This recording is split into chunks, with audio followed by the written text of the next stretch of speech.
Okay, so you can see here I have these labeled 002A, and this one is starting to show the little basil sprouts.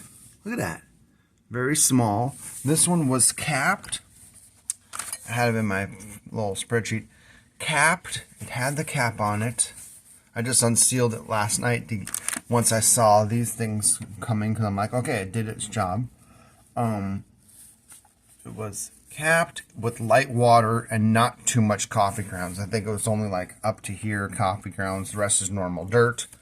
This one is open, light water, coffee grounds to about here, but I'm not seeing anything in here coming out yet. But that's okay. I'm gonna let it take its time.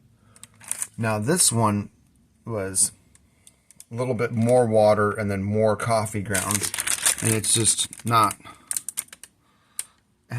doing anything. And then the one downstairs actually was kind of cool. That one had worms. Started growing worms in it. What's that bird doing? Hi, little bird. Okay, that's cool. Got a little bird hanging out. So yep, these are my buddies guarding my soldering iron. Keeping an eye on things. But I'm really happy to see the first little sprouts here. Look at that. That is just cool. So it's doing its thing.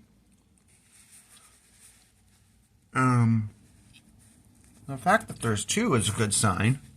So maybe more might pop up.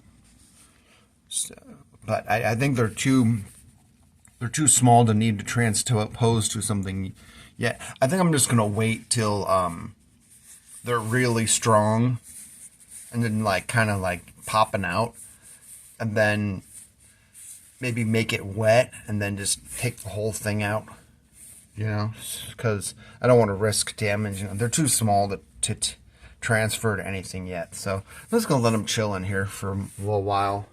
So okay, so here is the spreadsheet.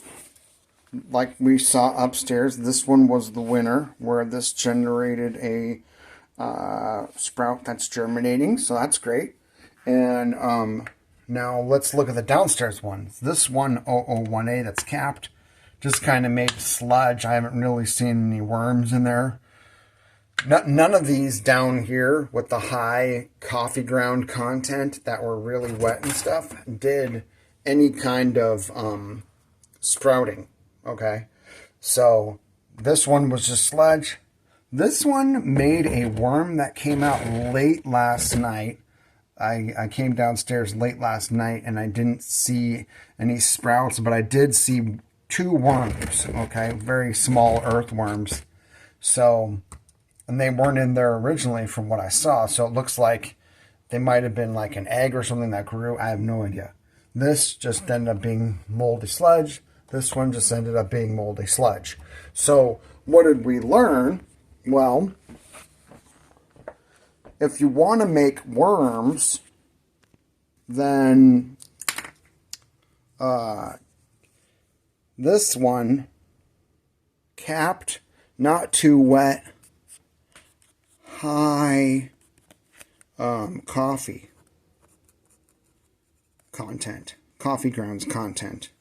So I'm going to put a W here for worms. Nobody else got worms for what I saw. So, not too, if it's very wet, if everything's way too wet, you're not going to get anything, okay? So, look, very wet. That one doesn't look like it made worm or anything. Very wet, that one didn't do worm or medium wet. Still, nope, that didn't do anything. It's made mold. Okay, so this one upstairs, lots of light, damp but not too wet, but it was capped, which is interesting. And so I'm not giving up on this one because this one grew very quickly. Maybe because it was capped, it might have thought that the low oxygen environment must have been like a thing to be like, hey, I need to get out and to see if there's more air up here. I'm not sure, but I've removed the cap now that it's starting to germ and sprout there. Okay, so these two, I'm not giving up on these yet. These ones with the X's, I think I know what I need to know, so I can, like, I'm not going to throw out the dirt. I mean, this dirt will still be good for mulching, so I could just move all these into the mulching spot. So that's no problem. And then also, that now that I know that this will generate worms, like I could actually make worms to have earthworms to help speed up the mulching process. I mean, I would wish I had all four were like this, where this area is just for building worms. And then I could call this the worm apartment or something. And then have lots of worms to eat the, mulching stuff that I put in there. So it's very exciting. I've learned a lot, and so I'm going to now compile this to a little table, make it a little bit easier to read.